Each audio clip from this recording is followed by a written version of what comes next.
ചിലർക്കെല്ലാം പെട്ടെന്ന് അമേരിക്കയോട് സ്നേഹം വന്നിരിക്കുന്നു. ഇതുവരെ അങ്ങനെ ഒരു സ്നേഹമില്ലായിരുന്നു. ഈ പല ഡിസ്കഷൻ ഗ്രൂപ്പുകളിലും പിന്നെ ഞാനൊക്കെ പങ്കെടുത്തിട്ടുള്ളതിൽ അവർ പറയുന്നൊരു കാര്യമുണ്ട്, ഡോളർ മാത്രമാണ് അമേരിക്കയിൽ നല്ലത്, വേറൊരു കാര്യവും കൊള്ളത്തില്ല എന്ന്. മാത്രമല്ല, അമേരിക്കയുടെ കുറ്റം നാക്കെടുത്താൽ പറയുന്നതിന് അവർക്കൊരു മടിയും ഉണ്ടായിരുന്നില്ല. പ്രധാനമായിട്ട് അവർ ചൂണ്ടിക്കാണിക്കുന്നത് ഈ വസൂരിയുടെ വിത്തുകൾ, വസൂരിയുടെ അണുക്കൾ ഉള്ള പുതപ്പുകൾ ഇവിടുത്തെ നേറ്റീവ്സിന് കൊടുത്തു. അങ്ങനെ ആ നേറ്റീവ്സ് എല്ലാം അത് പുതച്ചു, അവരെല്ലാം വസൂരി വന്ന് ചത്തൊടുങ്ങി. ഇങ്ങനെ പിന്നെ നേറ്റീവ്സിൽ നിന്ന് പിടിച്ചെടുത്തതാണ് ഈ അമേരിക്ക. അവരോട് മഹാദ്രോഹമൊക്കെ ചെയ്ത് അങ്ങനെയുള്ള ക്രൂരകൃത്യങ്ങളിലൂടെയാണ് അമേരിക്ക പിന്നെ വളർന്നതും ഉണ്ടായതും. അപ്പോൾ ഞാൻ അവരോട് പറയുന്നൊരു കാര്യമുണ്ട്, ആ പാപത്തിൽ ഒരു പങ്ക് ഞാൻ ഏറ്റെടുത്തേക്കാം ഏതായാലും. കാരണം എന്താണെന്ന് വെച്ചാൽ അവർ അങ്ങനെയൊക്കെ ചെയ്ത് അമേരിക്ക വളർത്തിയത് കൊണ്ടാണ് ഞാനൊക്കെ ഇവിടെ വന്നത്. നേരെ മറിച്ച് ഇവിടെ പട്ടിണി പാവങ്ങളും ഇരപ്പാളികളും ആയിരുന്നെങ്കിൽ ഞാനൊന്നും വരില്ലായിരുന്നു. അപ്പോൾ തീർച്ചയായിട്ടും അവർ ചെയ്ത ആ തെറ്റിൻ്റെ ഒരു ഭാഗം ഏറ്റെടുക്കാൻ എനിക്ക് എല്ലാവിധ ബാധ്യതയുമുണ്ട്. അത് ഞാൻ ഏറ്റെടുക്കുകയും ചെയ്യുന്നു. അപ്പോൾ അങ്ങനെ ചിന്തിച്ചിരുന്ന ഒരു വിഭാഗം ആളുകൾ അമേരിക്കയിൽ ജീവിക്കുന്നു, മനസ്സിവിടെ കൂറ് വേറെ എവിടെയെങ്കിലും, അങ്ങനെയുള്ള ആളുകൾ അവരിപ്പോൾ പെട്ടെന്ന് പിന്നെ അമേരിക്കയോടുള്ള സ്നേഹം അവരുടെ പലരും അത് അമേരിക്കയെ സ്നേഹിക്കുന്ന ലേഖനങ്ങളും പിന്നെ അതുപോലെയുള്ള പിന്നെ ഐക്യത്തിനുള്ള ആഹ്വാനവും അങ്ങനെയെല്ലാം ഇപ്പോൾ കാണുന്നു. അപ്പോൾ അത് കണ്ടിട്ട് ആപ്പാടെ ഒരു ചിരിയാണ് വരുന്നത്. എന്താണ് ഇവർക്ക് ഇത്ര പെട്ടെന്ന് പറ്റിയത് എന്ന്, പെട്ടെന്ന് ഈ മനംമാറ്റം വരുന്നത് എന്തുകൊണ്ടാണെന്ന് അതിശയിച്ചു പോയി. അപ്പോൾ ഇതിനെപ്പറ്റി ഞാൻ കൂടുതലായിട്ട് പറഞ്ഞ് ഒരു ഭിന്നിപ്പുണ്ടാക്കാൻ ആഗ്രഹിക്കുന്നില്ല. എങ്കിൽ പോലും ചില സൂചനകൾ. അപ്പോൾ ഇങ്ങനെ വരുന്നതിൻ്റെ പ്രധാനപ്പെട്ട കാര്യം, ഇപ്പോൾ ഇന്ത്യക്കാർക്കെതിരെയുള്ള അതിശക്തമായ വിമർശനങ്ങൾ ഉയരുന്നു. അതുപോലെ തന്നെ ആക്രമണങ്ങൾ വെർബലായിട്ടാണ് ഇപ്പോൾ ഉള്ളത്. വെർബലായിട്ടാണെങ്കിലും ഈ അമേരിക്കയിലെ പിന്നെ വൈറ്റ് സൂപ്രമസിസ്റ്റ്, അതുപോലെ തന്നെ ക്രിസ്ത്യൻ സൂപ്രമസിസ്റ്റ്, ഈ രണ്ട് കൂട്ടരും. അതുകൊണ്ട് ഇപ്പോൾ ഇന്ത്യൻ ക്രിസ്ത്യാനി ആയതുകൊണ്ട് പ്രത്യേകിച്ച് എന്തെങ്കിലും ഗുണമുണ്ടെന്ന് ആരും കരുതേണ്ടതില്ല. അതിൻ്റെ ഏറ്റവും നല്ലൊരു ഉദാഹരണം ഞാൻ ഓർക്കുന്നുണ്ട്. ഈ 9/11 കഴിഞ്ഞ ഉടനെയാണ് അന്ന് ചിക്കാഗോയിലുള്ള ഒരു അസീറിയൻ ചർച്ചിനെതിരെ ആക്രമണം നടന്നു. അപ്പോൾ അന്ന് ഞാൻ അവിടുത്തെ പാസ്റ്ററോട് സംസാരിച്ചാണ്. അപ്പോൾ പാസ്റ്റർ പറയുക, ഇവർ ക്രിസ്ത്യാനിയാണോ ഹിന്ദു ആണോ ഇതൊന്നും അല്ല അവർ നോക്കുന്നത്, അവർ നമ്മുടെ നിറമാണ് നോക്കുന്നത്. അവർ ആ രീതിയിലാണ് ചിന്തിക്കുന്നത്. ഇപ്പം ഈ പിന്നെ കറുത്തവരുടെ ചർച്ചിൽ ചെന്നിട്ട് വെടിവെച്ച് കൊല്ലുന്ന സംഭവങ്ങൾ എത്രയോ നമ്മൾ പിന്നെ വായിക്കാറുണ്ട്. അപ്പം ഈ നമ്മൾ ക്രിസ്ത്യാനിയാണെന്നുള്ളതൊരു യോഗ്യതയോ അതുകൊണ്ട് നമുക്ക് പ്രത്യേകിച്ച് ഒരു ബെനിഫിറ്റോ ഇല്ല. അപ്പം നമ്മൾ ആക്രമിക്കപ്പെടുന്നത് നമ്മൾ ഇന്ത്യക്കാരാണെന്ന് എന്നതുകൊണ്ടാണ്. അപ്പോൾ ഇന്ത്യക്കാർ ഹിന്ദു ആണേലും ക്രിസ്ത്യാനി ആണേലും അവർക്ക് എല്ലാം ഒരുപോലെ തന്നെ, മുസ്ലിം ആണേലും ഇതെല്ലാം ഒരേ വിഭാഗം തന്നെ ഇങ്ങനെ ആക്രമിക്കാൻ വരുന്നവർക്ക്.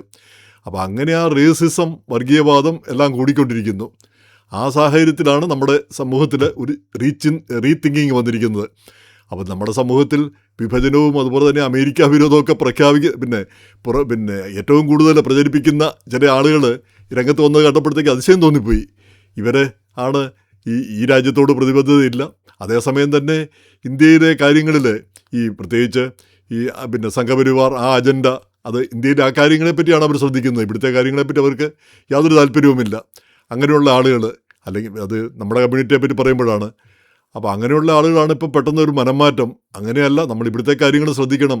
അപ്പോൾ ഇതിൽ ശ്രദ്ധേയമായ ചില കാര്യങ്ങൾ കണ്ടു. ഇപ്പോൾ അടുത്ത മാസം ജൂലൈ ഓഗസ്റ്റിൽ ഇന്ത്യയുടെ സ്വാതന്ത്ര്യ ദിനം പിന്നെ ന്യൂയോർക്ക് അടക്കം പല സ്ഥലങ്ങളിലും വമ്പിച്ച പരേഡ് നടക്കുന്നുണ്ട്. വമ്പിച്ച പരേഡും വമ്പിച്ച ഷോ ഓഫ്, നമ്മുടെ വലിയ പിന്നെ പ്രചാരണവും ഒക്കെ ആക്കി വെക്കുന്നത്. അതുപോലെ തന്നെ നമ്മുടെ നേതാക്കന്മാരൊക്കെ അവരും ഷോ ഓഫ് ചെയ്യുന്ന ഒരു വേദി.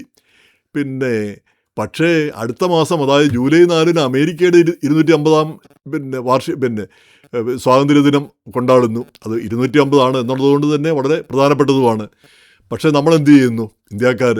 അപ്പോഴാണ് ഇപ്പം ചില ആളുകൾ നമ്മൾ ഇന്ത്യൻ സ്വാതന്ത്ര്യ സമരം മാത്രം ആഘോഷിച്ചാൽ പോരാ, അമേരിക്കയുടെ സ്വാതന്ത്ര്യ സമരം കൂടി ആഘോഷിക്കണം. നമ്മൾ ആ സമയത്ത് നമ്മുടെ കാര്യമായ എന്തെങ്കിലും കാര്യങ്ങളൊക്കെ നമ്മുടെ സ്ഥാപനങ്ങളിലൊക്കെ നടത്തണം. ഇവിടുത്തുകാരെയൊക്കെ ക്ഷണിക്കണം, ഇവിടുത്തുകാരുമായിട്ടൊക്കെ ബന്ധപ്പെടണം. നമ്മൾ ഈ സമൂഹത്തിൻ്റെ ഭാഗമാണ്.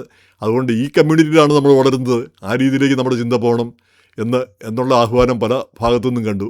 അതുപോലെ തന്നെ ഇന്ത്യക്കാരെല്ലാം ഒന്നിക്കണം എന്ന് പറഞ്ഞ പ്രത്യേകിച്ച് HIF, ഹിന്ദു അമേരിക്കൻ ഫൗണ്ടേഷൻ, അവരുടെ ഒരു ആഹ്വാനം വന്നു.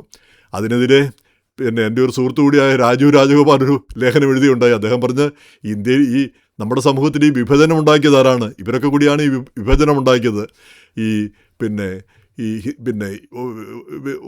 ജാതിയുടെ പേരിലും അതുപോലെ തന്നെ മതത്തിൻ്റെ പേരിലും ആളുകളെ മാറ്റി നിർത്തി ദളിതരെ അല്ലെങ്കിൽ ദളിത് ആക്ടിവിസ്റ്റുകളെ അവരെയെല്ലാം പിന്നെ മോശമായിട്ട് ചിത്രീകരിച്ചു. പിന്നെ ഇസ്ലാമോഫോബിയ, പിന്നെ ആക്രമണങ്ങൾ, ഇന്ത്യയിൽ നടക്കുന്ന ആക്രമണങ്ങൾ, അതേപ്പറ്റിയൊന്നും ഒരക്ഷരം മിണ്ടില്ല.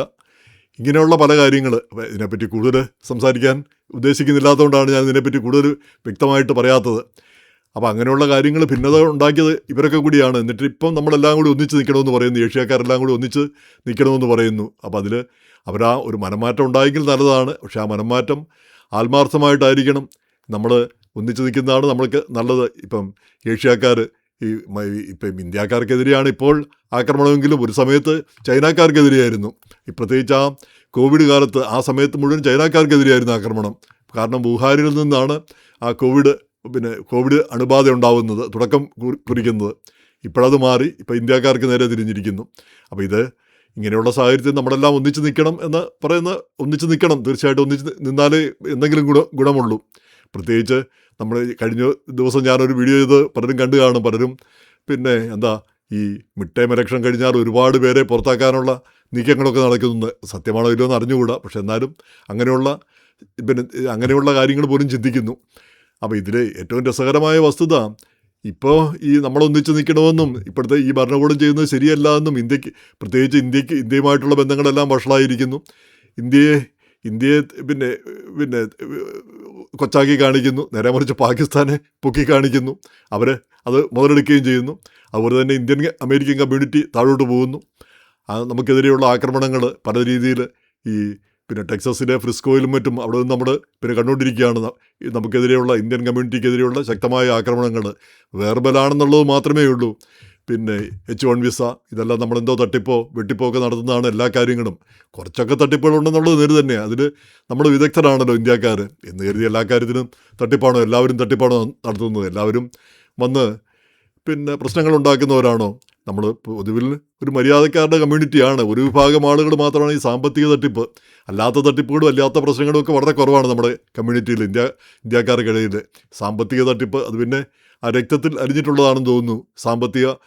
എങ്ങനെ സാമ്പത്തികമായിട്ട് മറ്റുള്ളവരുടെ പിടിച്ചു പറിക്കാനോ അല്ലെങ്കിൽ ഈ സിസ്റ്റത്തെ അട്ടിമറിച്ചുകൊണ്ട് കാശുണ്ടാക്കുക, അങ്ങനെ ചിന്തിക്കുന്ന ചില ആളുകൾ. അങ്ങനെയുള്ള ചുരുക്കമായിട്ടുള്ള കുറ്റകൃത്യങ്ങളല്ലാതെ പൊതുവിൽ നല്ലൊരു കമ്മ്യൂണിറ്റിയാണ് നമ്മുടെ ഇന്ത്യക്കാർ. മോഡൽ മൈനോറിറ്റി എന്നൊക്കെ പറയാം. മെച്ചപ്പെട്ട വരുമാനമുണ്ട്, മര്യാദയ്ക്ക് ജോലിയും ചെയ്ത് ഒക്കെ കഴിയുന്നവരാണ്.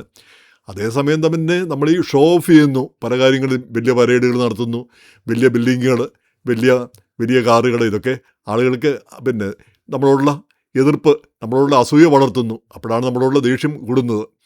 അപ്പോൾ അതിൻ്റെ കൂടെ തന്നെ ഇപ്പം ശ്രീ രവിശങ്കർ വന്നിട്ട് അദ്ദേഹം പറഞ്ഞതാണ്, ഹിന്ദു ദൈവങ്ങളുടെ ഒന്നും പ്രതിമകൾ ഇവിടെ അധികം ഇനി ഉണ്ടാക്കരുത്.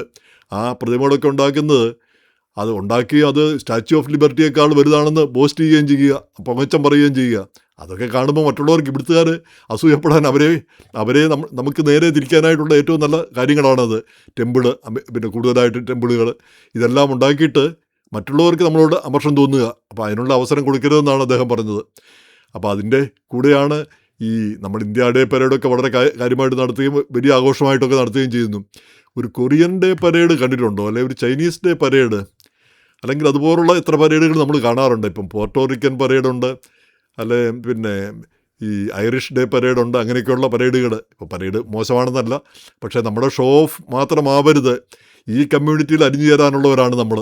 അപ്പോൾ ഈ കമ്മ്യൂണിറ്റി ഇത് നമ്മുടെ രാജ്യമാണ്.